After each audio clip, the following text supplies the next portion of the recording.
Okay, so you want to own the Krusty Krab. Good news. It is the most recognized restaurant in Bikini Bottom, the undisputed market leader in its category. And it sells a product so well loved that its only serious competitor has attempted to steal the recipe using advanced robotics, documented psychological manipulation, and at least one verified attempt at mind control technology. The owner has been running the place for decades without meaningful market share erosion. Brand recognition within the target geography is essentially 100%. The product customers come in for is so deeply tied to the identity of the customer base that the concept of substituting it with a competing option is, for most of the people who eat there, genuinely inconceivable. It sounds like the safest restaurant in the ocean. It is not. The standard industry model for a restaurant breaks down roughly like this. Food costs consume about 30% of revenue. Labor takes another 30%. Overhead, rent, utilities, equipment, insurance takes another 30%. That leaves 10% as net profit. The average net margin in the fast casual restaurant industry runs somewhere between 6 and 9%. The Krusty Krab, based on what the operation actually looks like, appears to be running something closer to a 2-5-1-5-3-0 cost split, roughly 25% food costs, 15% labor, 30% overhead, which would put net margins around 30%. That is not an accident. That is the direct result of one of the most aggressive labor cost suppression strategies in the history of Bikini Bottom's food service sector. And that strategy rests almost entirely on one employee. After you've watched through to the end, you will comprehend exactly how the Krusty Krab makes its money, why that model is far more fragile than it appears from the outside, what the single greatest liability on its balance sheet actually is, and why the restaurant Bikini Bottom treats as a permanent institution is, structurally, one bad afternoon away from a very different outcome. Let's start with the cost side. The Krusty Krab employs 2 people: SpongeBob SquarePants, the fry cook, and Squidward Tentacles, the cashier. Both are paid wages that, by every available account, are remarkably low relative to the value each generates for the business. SpongeBob is, without serious dispute, the most operationally critical employee in the building. He makes the Krabby Patty. He does it with a consistency, a speed, and a quality that no other documented individual in Bikini Bottom can replicate. The product driving nearly all of the restaurant's revenue flows exclusively through his hands. Mr. Krabs pays him as little as he can manage to get away with. This is not an incidental detail. It is the foundational cost advantage that makes the entire business model work. A restaurant generating $1 million in annual revenue and running a 30% labor cost spends $300,000 on wages.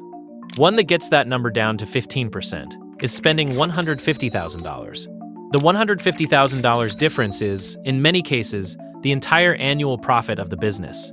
Mr. Krabs understands this with a precision that most restaurant owners spend careers trying to develop. He has built an operation in which his most valuable employee's compensation is disconnected from the value that employee creates, and tied instead to the minimum amount necessary to keep that employee showing up. The reason this arrangement holds is SpongeBob himself. SpongeBob does not work at the Krusty Krab for the money. He works there because he genuinely and apparently without reservation loves making Krabby Patties. His motivation is intrinsic. His dedication is total. He has placed himself in physical danger rather than allow a single customer to go unsatisfied. From a labor economics standpoint, that is an extraordinarily valuable employee characteristic, and it costs Mr. Krabs almost nothing to maintain. Squidward presents an entirely different calculation.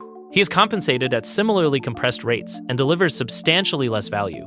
He actively dislikes the job.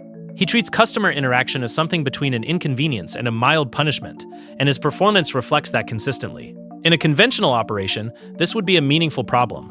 At the Krusty Krab, it is manageable because the cashier function is structurally secondary to the kitchen function. The customer comes for the Krabby Patty. Whoever hands it across the counter matters less than the person who made it. Squidward's chronic underperformance costs the business some measurable amount of customer experience quality, but it does not affect the product itself, and the product is what drives every return visit. Now let's talk about what actually generates the revenue. The Krabby Patty secret formula is the single most important economic asset in the Krusty Krab's entire operation. Not the building, not the location, not the equipment, the formula. Warren Buffett's concept of a competitive moat describes the structural advantage that prevents competitors from taking a business's market share. The Krabby Patty formula is one of the most effective moats in Bikini Bottom's recorded economic history. It is a product that customers cannot obtain anywhere else, cannot meaningfully produce themselves, and will not substitute with a competitor's alternative even when that alternative is offered free of charge. Plankton has, on multiple documented occasions, giving away food at the Chum Bucket at zero cost. The Krusty Krab's customer base stayed loyal. Price in this specific market is nearly irrelevant to purchasing behavior. The product is what matters, and the product exists nowhere else. The formula is maintained as a trade secret rather than through any formal intellectual property mechanism. No patent, no registered recipe trademark. The contents appear to be known to no one outside Mr. Krabs himself. This is not an unusual strategy. Coca-Cola has protected its formula through secrecy for over a century, on the reasoning that trade secret protection, while demanding, offers better long-term security than a patent that eventually expires and requires public disclosure. Mr. Krabs has arrived at the same conclusion, likely by instinct rather than legal counsel. The risk embedded in this approach is significant. Trade secret protection depends entirely on the secret remaining secret. A single successful act of corporate espionage destroys the moat immediately and permanently. Plankton has attempted to acquire the formula through theft, deception, advanced technology, psychological manipulation of SpongeBob, and a documented series of schemes that would, in most regulated business environments, constitute years of organized criminal activity. He has failed every time. But the attempt is ongoing, and the exposure is structural.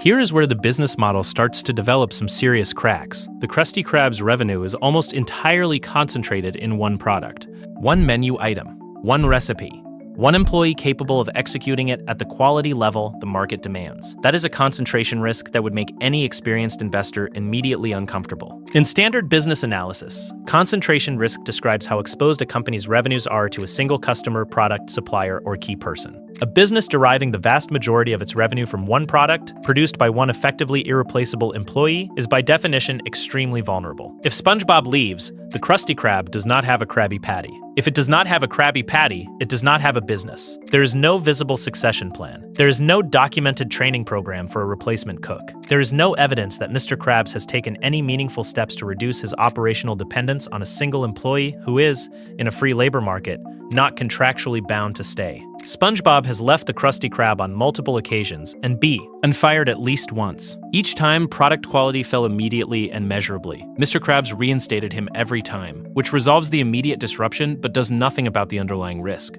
A business that cannot function without one specific individual is not a business. It is a dependency. There's a third problem, and it sits in the physical structure of the operation itself. The Krusty Krab's building appears to be a repurposed nautical vessel, or at minimum resembles one closely enough to raise questions about the original construction standards applied to it. Structural integrity, code compliance, and health inspections standing at this location have, based on available evidence, not been uniformly strong over the years. Health code performance at a food service establishment is not a minor operational concern. It is a direct revenue variable.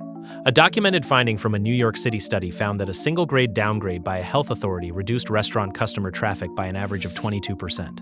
A temporary forced closure can permanently shift customer habits toward available alternatives. In Bikini Bottom, the only available alternative is the Chum Bucket, and the Chum Bucket cannot currently produce a product the market wants. But a closure, even brief, interrupts the routine that sustains the emotional attachment holding the customer base together.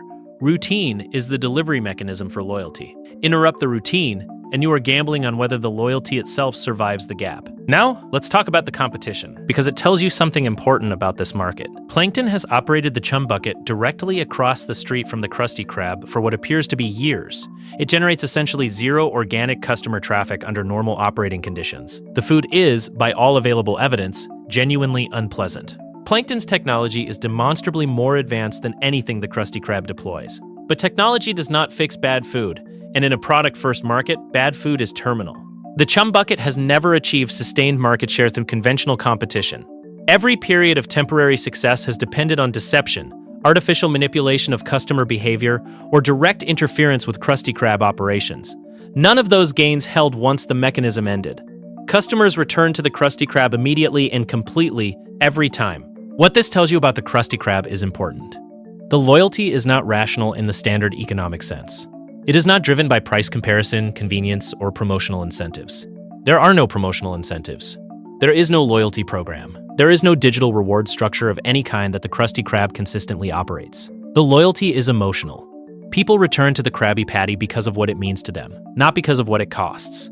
That kind of loyalty is extraordinarily durable against competitive pressure and nearly impossible to break with price-based disruption.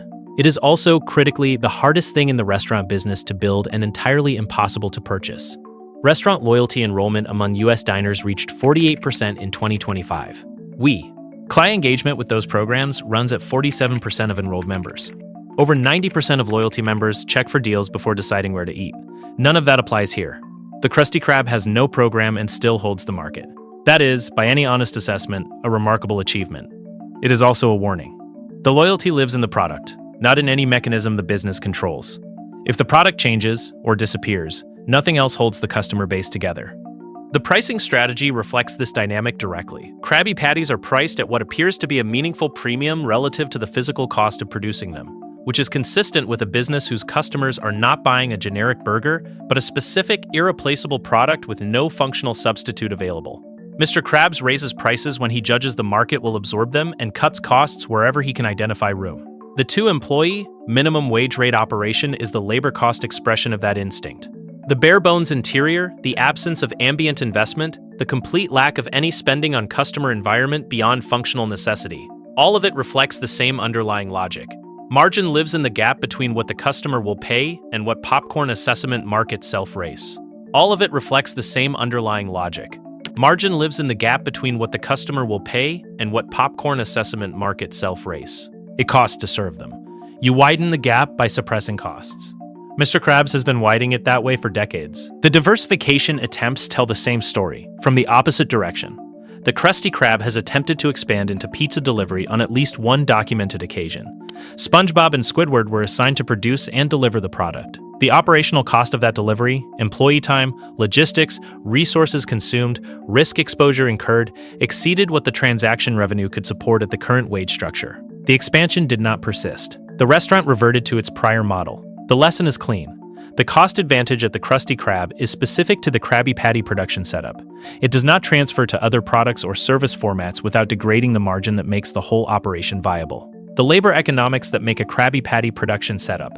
It does not transfer to other products or service formats without degrading the margin that makes the whole operation viable. Profitable at SpongeBob's wage rate do not make a delivery operation profitable under the same conditions and the same overhead structure. So, what does this business actually look like as an acquisition? The brand is real. The product note is genuine. The customer loyalty is durable, at a level that most real-world restaurants spend decades and millions trying to replicate. Revenue appears consistently positive under normal operating conditions. If you are valuing it as a multiple of EBITDA, which is the standard approach for a small restaurant acquisition, and assuming margins are as strong as they appear to be running, the purchase price is not negligible. A restaurant generating $150,000 in annual profit at a 3x to 4x multiple puts the acquisition price between $450,000 and $600,000. At stronger margins, that number rises considerably. Mr. A.Q. Commanding Krabs, who has never demonstrated any impulse toward underselling himself, will price accordingly. But here's what you are actually buying. You are buying a business whose entire value is concentrated in a formula you do not fully understand, an employee you cannot replace, and a product whose quality depends entirely on that employee's continued presence at his current wage rate. If SpongeBob leaves, the formula becomes worthless because there is no one to execute it. If the formula is stolen, SpongeBob's skills become worthless because the competitor can now produce an identical product and undercut you on price. Those two risks are not independent of each other. They are the same risk, viewed from two different angles, and they are both live at all times.